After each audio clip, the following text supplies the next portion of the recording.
네, 대통령 탄핵안 폐기에 따른 후폭풍이 전국을 뒤흔들고 있습니다. 여당 대표와 국무총리가 협력해서 국정 공백이 없게 하겠다는 방침을 밝힌 것을 두고 야당은 위헌 통치라며 강력하게 반발하고 있습니다. 네, 관련 내용 포함한 정치권 이슈, 김기흥 전 대통령실 부대변인, 박장환 장한대 특임교수 두 분과 함께 짚어보도록 하겠습니다. 안녕하십니까? 안녕하세요. 수사기관에서도 이 비상계엄과 관련한 수사가 진행되고 있고요. 정치권에서도 현 상황에 대한 입장을 계속해서 내놓고 있습니다. 일단은 어제 한덕수 총리와 한동훈 대표는 질서 있는 조기 퇴진이라는 부분을 강조를 했고, 이후에 이제 민주당에서는 이것은 위헌이다, 위법이다라는 이야기를 하고 있습니다. 그렇기 때문에 탄핵만이 유일한 수단이다라는 부분을 강조하고 있는데요. 먼저 양측의 입장에 대해서 먼저 입장을 들어보도록 하겠습니다.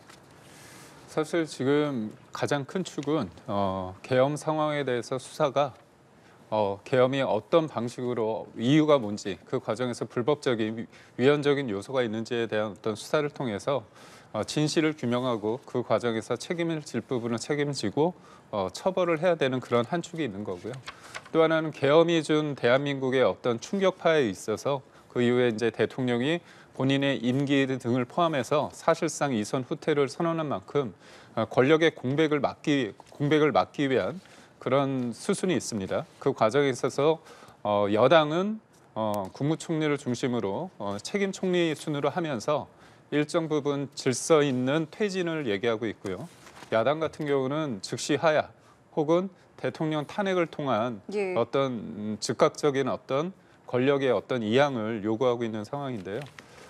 저는 무엇보다 중요한 게 지난주에 있었던 탄핵 부결 관련해서 결과는 이제 부결로 나왔습니다. 그렇다면 야당은 그 부분에 대해서 이제 토요일마다 계속 올린다고 하는데 정치라는 것이 보면 일정 부분 국민의 눈높이나 국민의 시선은 다를 수 있지만 탄핵 부결이라는 게 나오지 않았습니까? 그렇다면 헌재 가기 전에 일단 첫 번째 허들을 넘지 못했습니다. 그렇다면 저는 그 부분에 있어서는 이제 여야가 정치의 어떤 영역에서 이걸 풀어야 되는데 야당 쪽에서는 계속 탄핵만이 정답력처럼 고집하고 있는 상황에서 지금의 어떤 여당의 움직임, 특히나 이제 국무총리를 중심으로 한 행정부의 어떤 움직임에 대해서 제2의 어떤 내란이다 이렇게 규정하는 상태에서 계속 압박만을 하고 있습니다.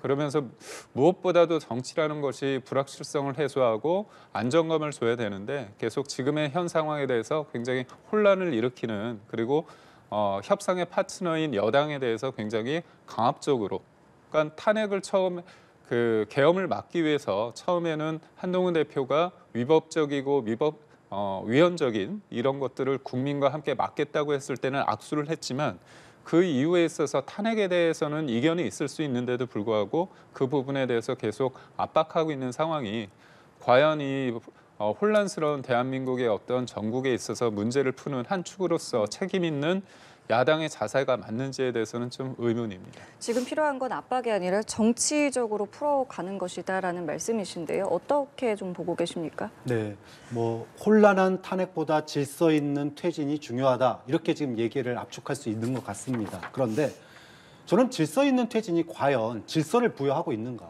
오히려 대한민국을 안개 속으로 몰아넣고 있는 거 아닌가 심히 우려스럽습니다. 일단 어제 모든 야당이 일제히 얘기했듯이 지금 총리와 한동훈 대표가 국정을 갖다가 같이 이끌어간다는 거에 대해서 어떠한 헌법적, 법률적 근거가 없습니다. 즉 행위 자체가 불법일 수 있다는 거예요. 대통령이 아직 직을 유지하고 있는 상황에서 총리가 권한대행을 한다라고 하는 어떠한 조항도 없고요. 또 거기에 일주일에 한 번씩 여당 대표가 협의를 하고 또 주문을 하고 그걸 실행을 한다라고 하는 것도 어떠한 법조항도 없습니다. 자, 이렇게 위헌적이고 위법적인 권한대행 시스템을 과연 가져가는 게 질서냐라는 의문을 던질 수밖에 없습니다. 두 번째, 정치적인 해결, 정치적인 질서, 정치적인 안정이 하나의 방법이 될 수도 있습니다. 자, 그런데 과연 한동훈 대표와 한덕수 총리가 지금 정치적인 질서를 부여할 수 있는 힘이 있냐라는 겁니다. 일단 국무총리는 어떠한 권한도 없습니다. 어저께 이상민 행안부 장관이 사퇴를 했는데 그거 최종 인가 누가 했습니까? 한덕수 총리가 했나요? 아닙니다. 윤석열 대통령이 했습니다. 이게 무슨 권한대행입니까? 또 하나, 그럼 한동훈 대표는 정치력이 있는가? 한동훈 대표는 지금 여당 내의 소수파입니다. 정말로 위헌적인 계엄을 해제할 때조차도 당의 다수가 말을 듣지 않았습니다. 당대표가 국회로 오라 그러는데 원내대표의 말을 듣고 국회의원들 대다수가 당사에 대기하고 있었습니다. 표결에 참여하지도 않았습니다. 자, 이런 정말로 당에서 소수파, 그리고 어제도 이런 질서 있는 퇴진을 얘기했을 때 원내에 소위 국민의힘 내부에 중진들이 뭐라고 그랬습니까? 자기가 뭐라고 나서냐? 모든 결정은 의원총회를 거쳐야 된다. 국민의힘 의원총회를 거쳐야 된다고 그랬습니다. 그러면 한동훈 대표가 의원총회에서 과거에 당론을 갖다가 바꾼 적이 있습니까? 단 한 번도 바꾼 적이 없어요. 그러면 현재 윤석열 대통령의 계엄과 내란 시도에 대해서 방조하고 또는 방관하고 또는 탄핵을 부정했던 대다수의 친윤 의원들이 있는데 그분들에게 과연 멱살 잡히지 않고 제대로 정치적인 안정을 이뤄낼 수 있느냐? 그걸 믿을 수 없다라는 겁니다. 자, 이렇게 법적으로도 정치적으로도 어떠한 권한도 없고 힘도 없는 두 사람이 도대체 어떻게 대한민국을 질서 있게 유지해 나가겠다는 건지 정말로 답답할 뿐이다. 그런 점에서 대한민국을 안개 속에 밀어넣지 말고 법에서 명시한 시스템을 따라서 하야하거나 탄핵하거나 이런 법률에 근거한 행위를 하는 게 맞다. 그렇게 봅니다. 네, 지금 박 교수께서 언급해 주셨지만 이번 책임 총리제와 관련된 부분을 두고 지금 법적 행위 자체가 근거가 없기 때문에 어떤 법적으로 그런 근거가 없다 이런 비판이 나오고 있거든요. 이 비판에 대해서는 좀 어떻게 보십니까? 사실 저희가 이제 8년 전에 탄핵의 어떤 경험이 있지 않습니까? 그 당시에 어떤 어수선한 상황에서 지금의 우원식 국회의장, 당시 의원이었죠. 포함해서 민주당에서 얘기했던 게 국무총리에게 권한을 임하고 박근혜 당시 대통령은 좀 이선으로 빠져라 그런 제안을 한 적이 있습니다. 그리고 정치라는 것들은 어떻게 보면 불확실한 가운데 길을 내는 거거든요. 여야가 합의를 해야 되는 부분이 있고 논의를 해야 되는 부분이 있고 특히나 이제 책임 총리라는 그런 부분에 있어서 예전에 DJP 연합 때 김대중 대통령이 김종필 총리에게 그 권한을 좀 준 부분이 있습니다. 그런 부분이 있고 또 노무현 정부 때도 이해찬 총리에게 정치적으로 책임 총리제 일정 부분 권한을 이양한 부분이 있거든요. 그러니까 무엇보다도 지금 국민들이나 야당에서 지금 문제를 제기하는 부분이 이 선에서 후퇴했다가 언제든지 복귀하는 거 아니냐 이 부분이 있습니다. 그러니까 이 부분에 있어서는 대통령의 권한은 두 가지가 있습니다. 실질적 권한이 있고요. 형식적 권한이 있는데 지금 많은 국민들이 아시겠지만 계엄에 관련돼서 현장에 있던 분들이 그날의 상황에 대해서 얘기를 하지 않습니까? 그리고 또 무엇보다도 국방부 차관 같은 경우는 대통령이 어떤 그런 얘기를 했을 때 부당한 지시를 받지 않는다. 결국 지금의 상황에 있어서는 대통령의 어떤 명령 체계나 어떤 지시사항이 지금 이양되고 있는 상황은 아닙니다. 그거는 국민들도 다 아실 거라고 믿고 있고요. 그렇기 때문에 대통령이 이선으로 후퇴한 부분, 그다음에 다시 복귀하지 않는다는 부분을 명시적으로 함으로써 이런 거는 어떻게 보면 이제까지 가지 않은 길이기 때문에 좀 어려움이 있을 수 있지만 탄핵이라는 상황에 대해서 저는 한마디 말씀을 드리자면 지금 만약에 가결이 돼서 헌재로 갔을 때 헌재에 갔을 때 6인 체제 아닙니까? 그렇다면 헌재가 완전체인 9인 체제로 될 때 시간이 걸릴 수밖에 없고 지금의 국회 앞에 있던 찬반의 어떤 논란이 헌재 앞으로 갈 수밖에 없습니다. 또 하나는 뭐냐면 이재명 대표의 개인적인 상황 부분에 대해서 현실적으로 언급할 수밖에 없는 게 이재명 대표는 2심과 3심이 3개월에서 6개월 사이에 나올 수 있습니다. 근데 그런 과정 없이 대선이 이루어졌을 때 그 결과에 대해서 사람들이 승복을 할 수 있는지 이거는 여당뿐만이 아니라 국민의 적지 않은 부분들이 의문을 가질 수밖에 없고 또 하나는 헌법 84조에 의하면 임기 중에는 탄핵 소추 당하지 않는다고 하지만 결국은 기소돼서 재판을 받고 있는 이재명 대표 같은 경우에는 2심이나 3심이 결과가 나왔을 때 그걸 어떻게 적용하느냐 결국은 어떤 지금 혼란과 논란이 종지부가 되는 게 아니라 또 다른 차원의 후반부가 전개될 수밖에 없다는 측면에서 이 문제를 무턱대고 탄핵이 가장 쉽다는 이유로 이거를 무턱대고 가다 보면 결국은 혼란을 내포하고 있는 상태에서 문제를 계속 끌 수밖에 없다. 그거는 국민의힘뿐만이 아니라 모든 국민들로 하여금 정치라는 것 그리고 대한민국의 어떤 지속 가능성, 예측 가능성을 담보할 수 없다는 측면에서 저는 급할수록 차분하게 큰 틀에서 봐야 된다고 봅니다. 그러니까 탄핵으로 가게 된다면 또 그로 인해서 그러니까 그 과정이 또 있고 그간에 이제 시간이 소요되기 때문에 그 혼란을 막기 위한 어떤 이제 방안이다라는 말씀이시거든요. 지금 이제 과거에 어제 한동훈 대표도 이 얘기를 했고 여권 패널들이 이런 얘기를 많이 하세요. 박근혜 탄핵 때 탄핵 전에 총리에게 권력 넘겨라. 소위 이런 얘기를 했었다. 민주당 않았냐. 인사들이 과거에. 그런데 그때와 지금이 같냐라고 얘기하고 반문을 안 할 수가 없어요. 당시에 국정농단이라든지 정치적인 문제로 우리가 당신을 대통령으로 인정 못하겠으니 당신은 제발 좀 그만하고 총리에게 어떤 뭔가가 결정될 때까지 총리에게 권한을 넘겨라. 그때는 탄핵을 시도해 본 사례가 한 번도 없었기 때문에 그런 얘기를 할 수 있는 상황이었습니다. 시간적 여유도 있었어요. 그런데 지금은 사상 초유의 계엄 내란입니다. 현행범입니다. 대한민국의 대통령 이하 그리고 국회의원들은 모두 제1의 소명이 뭡니까? 헌법 수호의 의무가 있습니다. 그런데 대한민국의 헌법이 무너졌는데 다른 거 따지는 겨를이 어디 있습니까? 헌법을 세우는 게 우선이에요. 그런데 헌법에 명시되어 있지 않는 헌법을 위반한 계엄과 내란을 처벌하고자 하는데 헌법에 명시되어 있지 않은 방법을 찾는다는 게 과연 말이 되느냐라는 겁니다. 두 번째, 한덕수 총리가 권한을 이양받을 수 있는 과연 정치적인 명분이 있는가라는 것도 굉장한 논란입니다.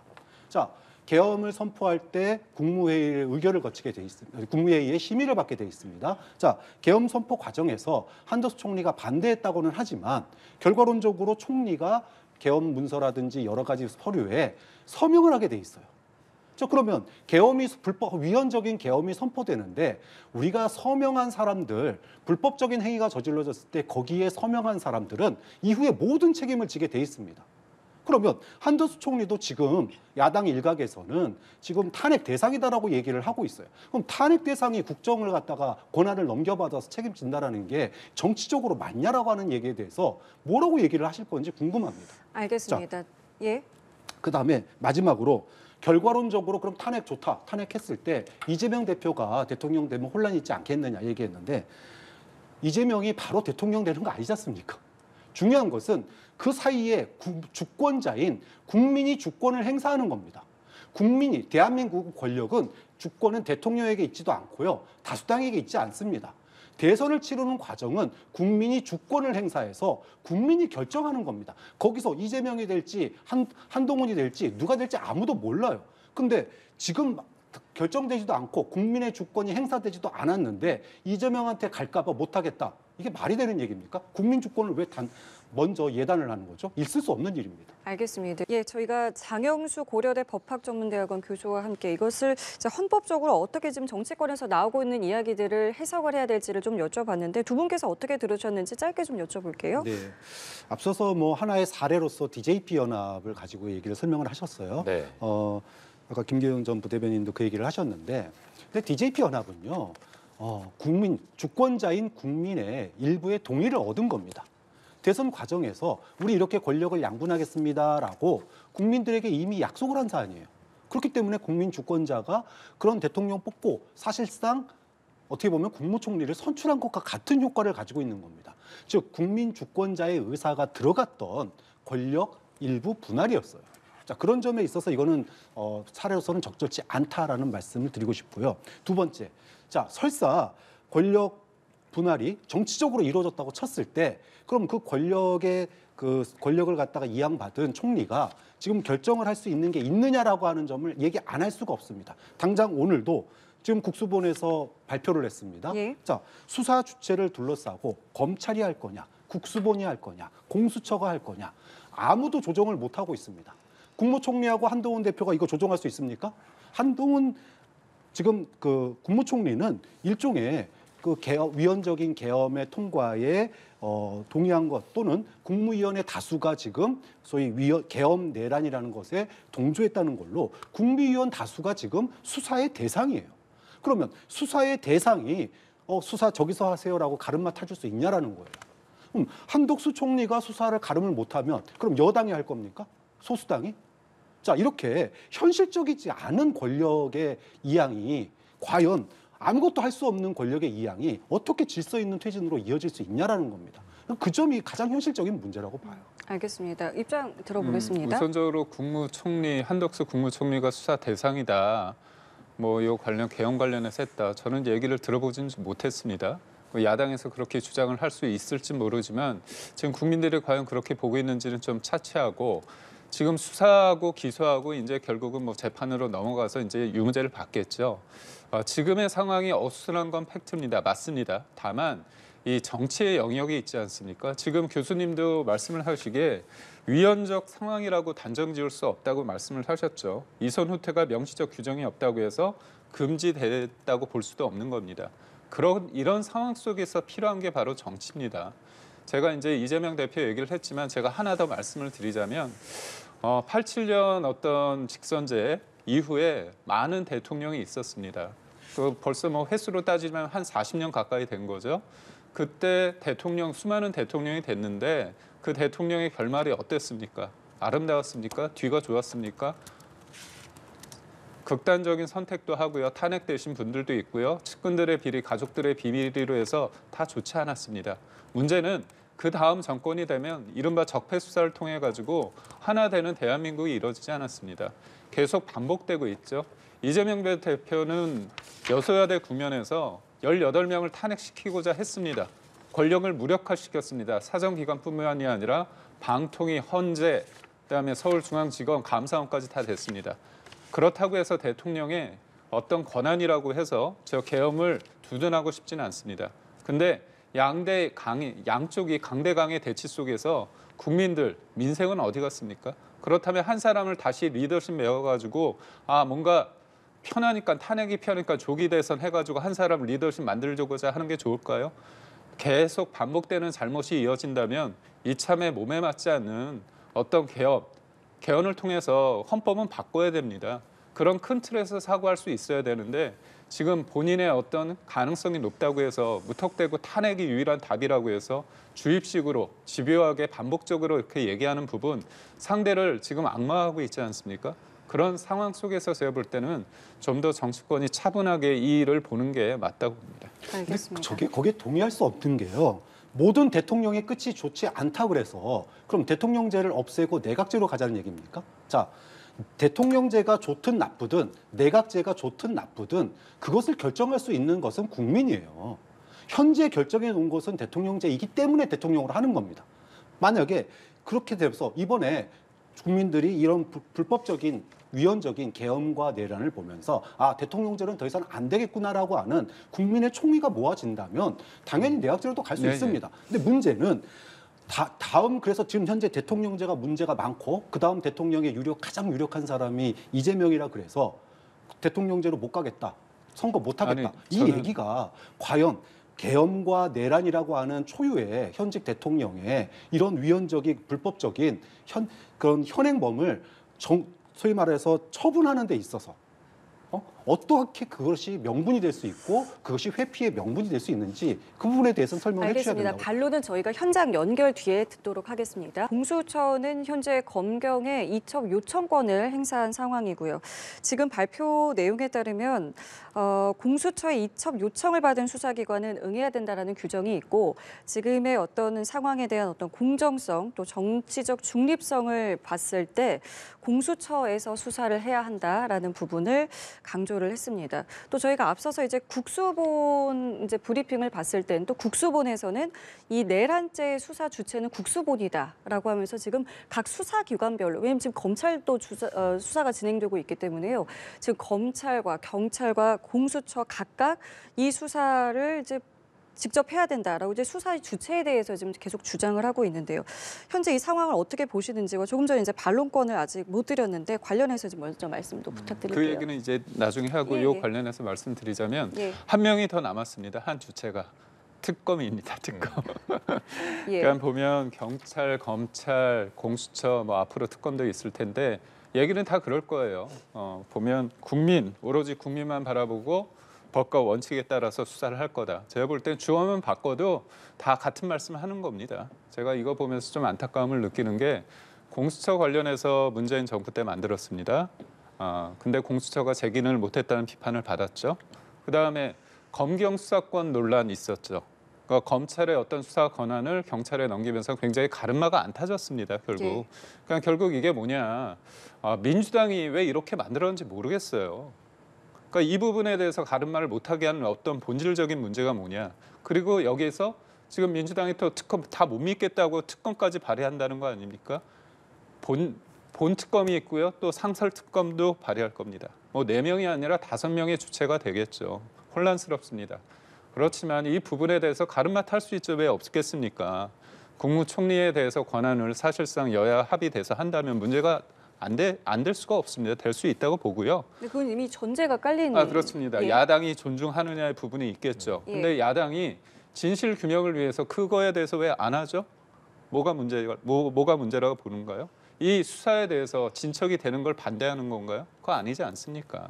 그러니까 저는 야당이 지금 있던 국정의 어떤 여서야대 국면에서 아주 굉장히 책임 있는 한 축입니다.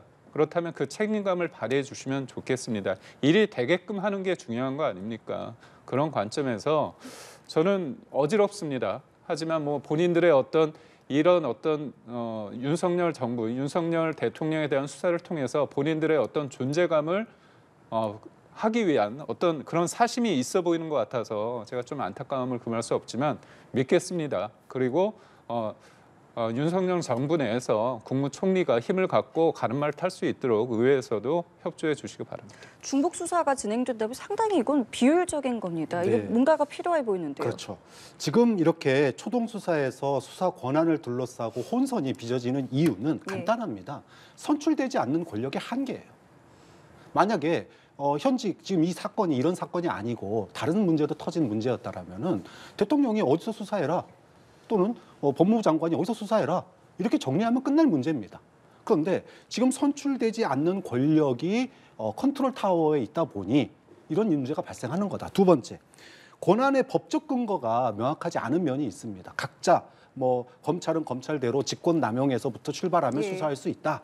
국수보는 수사 권한이 내라는 경찰에게 있다. 그다음에 공수처는 공수처대로 고위 공직자의 문제니까 우리가 수사하겠다 이런 건데 결국은 각자가 다 뭐 근거를 가지고 있습니다만은 또 완결성도 안 가지고 있어요. 자 이랬을 때 선출되지 않는 권력이 할 수 있는 한계가 너무 또렷하다는 거예요. 그래서 그럼 누가 최종적으로 현재 법적 권한을 가질 수 있느냐?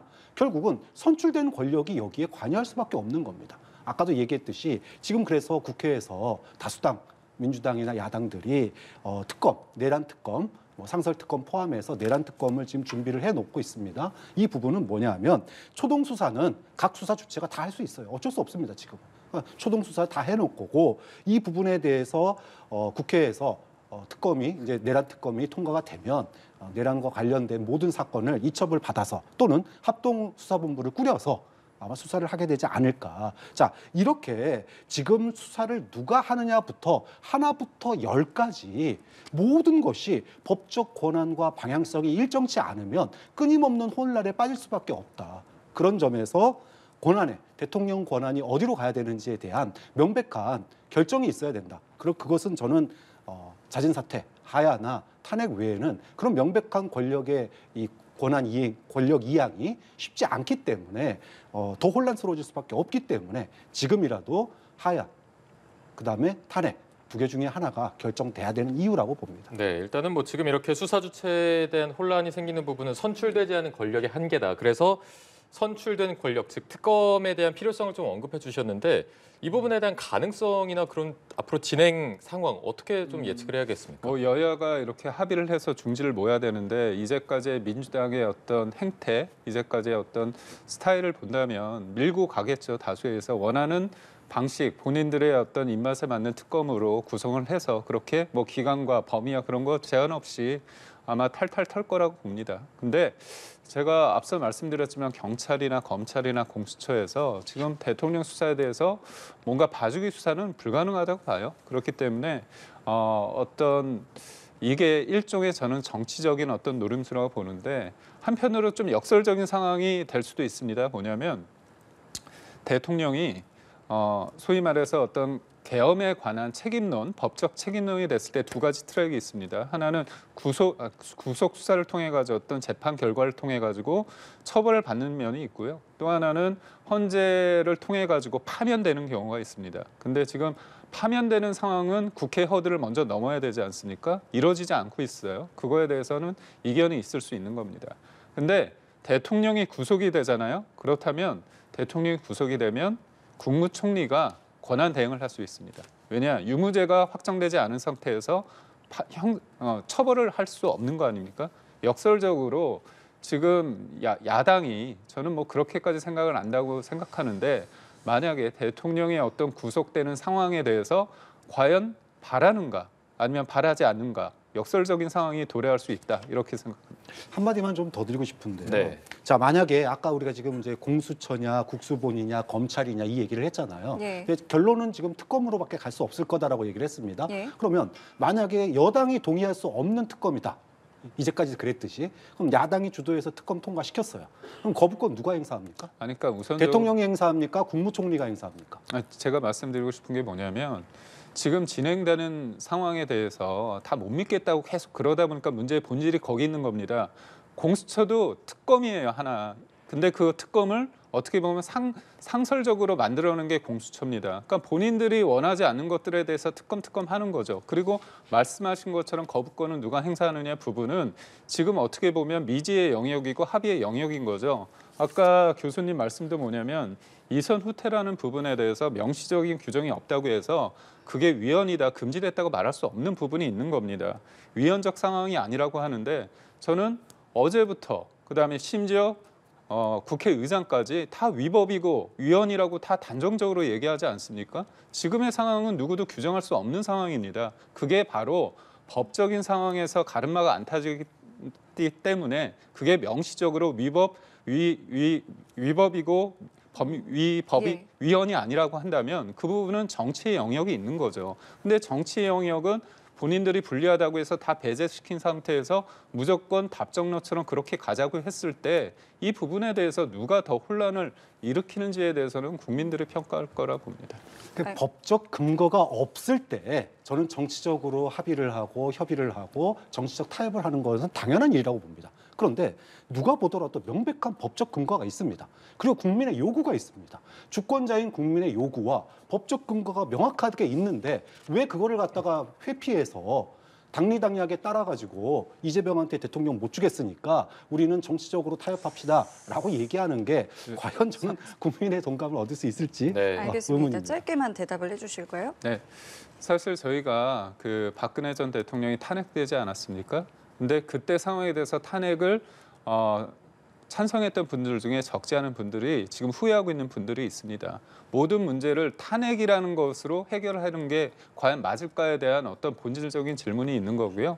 역사는 반복된다고 하는데 같은 방식으로 반복이 될지 아니면 또 다른 차원으로 제대로 해결될지는 지금 국민들이 바라봐야 된다고 봅니다. 알겠습니다. 이 두 분께서 이제 말씀하시는 게 이제 반복되는 게 그겁니다. 그러니까 지금 이 혼란한 상황, 어수선한 상황을 해결하기 위해서 사퇴를 하든지 탄핵을 하든지 이것만이 방법이다. 여기는 이제 정치적인 이제 어떤 공간에서 좀 해결을 해보자라는 말씀을 계속 하고 계시는데 어제 마침 이제 우원식 국회의장은 그래서 여야 회담을 한번 해보자라고 제안을 했습니다. 이 제안에 대해서 글쎄요, 이 자리가 어떻게 성사가 될지 또 여기서 어떤 이야기들이 좀 나올 수 있을지 각각 어떻게 좀 생각하시는지 듣겠습니다. 이게 윤석열 대통령의 정치적인 꼼수였던 거예요. 지난 담화에서 탄핵 당하기 직전의 상황에서야 비로소 그 전까지는 사과 않겠다. 내가 뭐 잘못했냐라는 입장이었습니다. 그런데 한동훈 대표가 돌아서니까 이제 탄핵될 것 같으니까 사과 뭐 국민들이 납득할 도대체 뭘 사과했는지 모르겠지만 그러면서 앞으로의 자신의 뭐 그 직과 그다음에 정치 일정에 대해서 우리 당에 넘긴다고 그랬어요.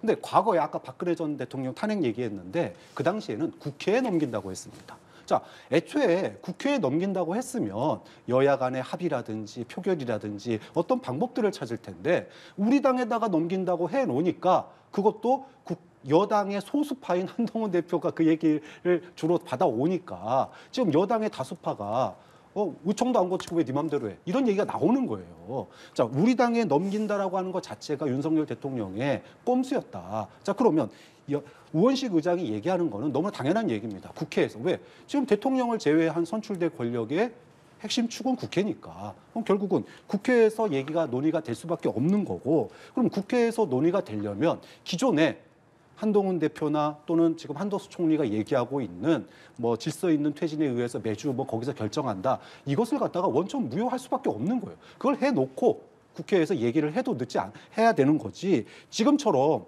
우리 당이 앞으로 다 해결하겠습니다. 또 탄핵은 안 됩니다. 이런 전제를 가지고 얘기한다면 과연 국회에서 얘기가 되겠느냐? 안 됩니다. 이거.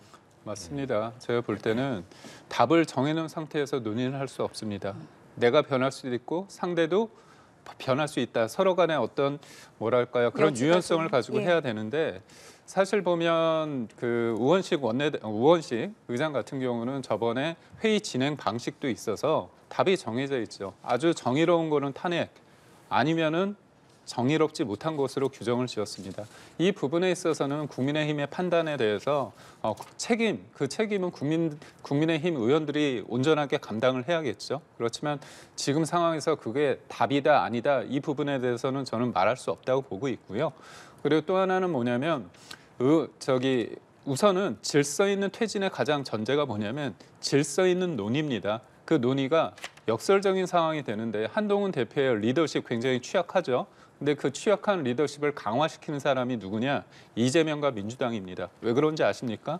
끊임없이 탄핵을 매주 올리기 때문에 8패에 대해서 힘이 더 생기는 거거든요. 그러니까 차분하게 지금 탄핵에 대해서 탄핵 말고 다른 부분에 대해서 뭔가 더 논의할 수 있다고 한다면 역설적으로 한동훈 대표의 리더십이 좀 약해질 수도 있는 겁니다. 결국 상대방이 어떻게 하느냐에 따라서 우리가 변할 수도 있고 저쪽도 변할 수 있다고 보니까 저는 우원식 의장님도 생각할 때 저희가 볼 땐 그렇습니다. 우원식 의장님께서 저번에 경선 때 뭐라고 하셨습니까? 이재명 대표가 자기한테 형님이 딱이라고 얘기했다고 그런 얘기까지 하지 않았습니까? 명심 논란에서 자유로울 수 없는 분인데 이게 국민들이 볼 때 아주 정확하게 균형 있는 어떤 심판자, 제가 볼 때 심판을 할 수 없는 분이죠. 뭔가 어떤 회의를 주재할 수 있고 진행할 수 있는 그런 분인지 아니면 민주당의 입장을 일방적으로 계속 얘기하고 있는 분인지에 대해서는 달리 생각하는 사람도 있다는 부분을 좀 말씀드리고 싶습니다. 말씀 중에 이제 매주 토요일마다 이제 민주당이 이제 탄핵을 추진하는 것에 대해서 좀 비판적인 말씀을 해주셨는데 이 이제 매주 하겠다라는 거잖아요. 지금 토요일마다 이 부분에 대해서는 뭐 괜찮은 전략이라고 생각을 하시는지요? 그러니까 지금 만약에 정치적으로 정말로 국무총리가 나 국무총리 사퇴할 거야라고 계엄 선포에 대해서 그렇게 강력하게 저항을 했다 그러면 국무총리에게 힘이 쓸리는 거에 대해서 야당이 그렇게까지 격렬하게 반응하지 않을 거예요. 법적인 문제가 있다 손 치더라도 정치적으로 총리가 일종의 권한 대행으로서 정치적 해결 방법도 있었을 겁니다. 그런데 총리가 이제까지 어떻게 했습니까? 아까 우원식 의장의 중립성에 대해서 얘기했는데 국무총리는요 대통령이 총 들고 싸고 나와서 이념 전쟁하라고 그럴 때 앞에 나가서 이념 전쟁했던 분이셨잖아요. 그다음에 이번에도 결국은 계엄령에 부서하신 분 아닙니까? 자, 그리고 수많은 국무위원들이 불법적인 계엄 내란에 참여했을 때 거기에 대해서 어떠한 통제도 하시지 못한 분이에요. 그래서 경고망동하지 않고 정말로 국회 국민의 뜻에 따르겠다라고만 했어야 되는데 자신이 벌써 권한 대행된 것처럼 국회의장 찾아와가지고 앞으로 나랑 상의합시다. 이렇게 얘기하는 것 자체가 경고망동이었다. 그러다 보니 국회 다수당들, 국회 야당들에게 지금 벌써 신뢰를 잃고 있는 거예요. 만약에 대통령이 탄핵이 되든 안 되든 하야를 하든 안 하든 결국은 국정의 그다음 책임은 총리가 질 수 있는 게 행정부의 지금 구조인데 총리마저도 야당에게 이렇게 불신을 받아버리면은 그다음 어디로 갈 겁니까? 그런 점에서 일단은 한동훈 대표와 한덕수 총리의 지금 논의 자체가 오히려 야당과 여당 모두에게 지금 불신을 살 가능성이 있고 그것이 더 큰 혼란을 가져오기 때문에 이걸 막을 수 있는 방법은 대통령이 사퇴하면 가장 깔끔해요. 대통령이 사퇴 안 하니까 여당이 그 결정을 못 하니까 사퇴하더라도 이게 한 달이 될지 석 달이 될지 6개월이 될지 1년이 될지 국민들에게 답을 못 하고 있으니까 가장 빠른 방법은 탄핵이다라고 얘기할 수밖에 없는 거지 않습니까? 네, 일단 지금 상황에서 국민의힘 내부 상황이나 분위기가 또 다른 변수가 될 수도 네. 있을 것 같은데 일단 뭐 한동훈 대표도 14일 탄핵안 표결에 관한 의견을 계속해서 듣겠다라는 입장을 밝히기도 했습니다. 2차 대통령 탄핵을 앞두고 지금 뭐 국민의힘 당사 홈페이지에서도 의원들 막 사진이 내려가기도 하는 분위기이기 때문에 지금 현재 국민의힘 분위기는 좀 어떻습니까? 우선적으로 1차적으로 탄핵을 부여를 당론으로 정해서 그렇게 했죠.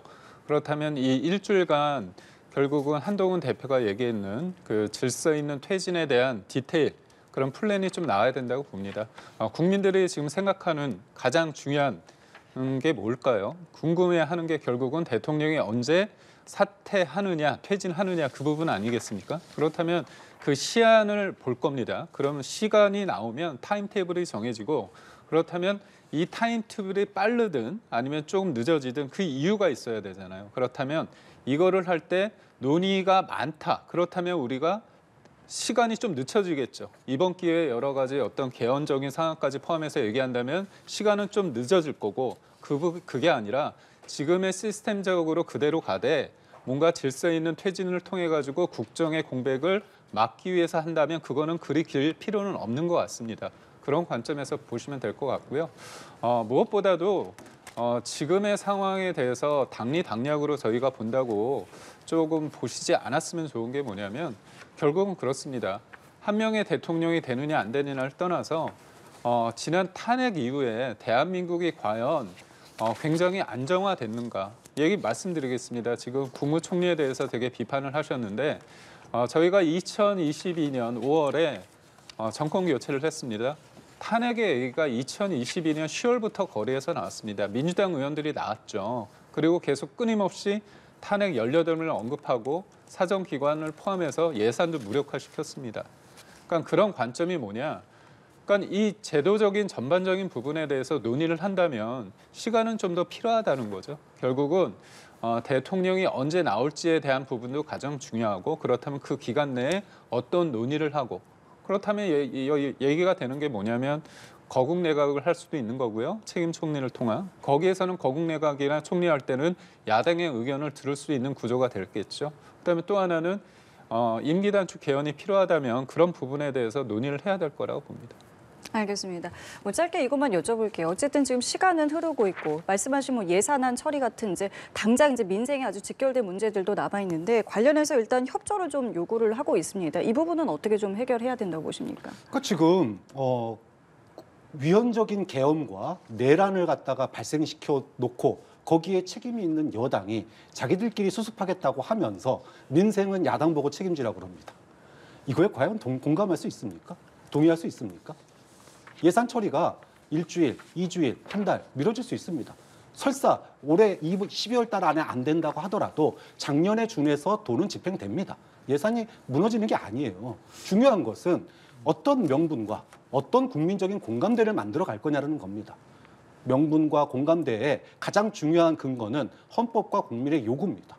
헌법과 국민의 요구를 뛰어넘는 다른 방식의 접근이 얼마나 지금 나라를 혼란하게 이끌고 있는지를 생각한다면 여당이 대통령의 퇴진 일자 그리고 이후의 정치 일정에 대해서 빠르게 야당에게 제안을 하고 그것이 탄핵을 대체하는 것보다 탄핵하는 것보다 더 질서 있겠구나라고 국민이 공감한다면 저는 그렇게 갈 거라고 봅니다. 그런데 그럴 능력과 그럴 정치적인 힘이 없다라는 게 지금 여권의 가장 큰 문제라고 보는 거죠. 시간이 많진 않아서 짧게 반론만 듣고 끝내겠습니다. 말씀하신 거에 동의합니다. 구체적인 로드맵과 그걸 관철시킬 수 있는 능력이 있느냐의 부분은 이번 주가 굉장히 중요한 시기다 그렇게 봅니다. 알겠습니다. 오늘 두 분 말씀 여기까지 함께하도록 하겠습니다. 지금까지 김기흥 전 대통령실 부대변인 박창환 장한대 특임교수와 함께했습니다. 두 분 오늘 감사합니다. 고맙습니다. 고맙습니다.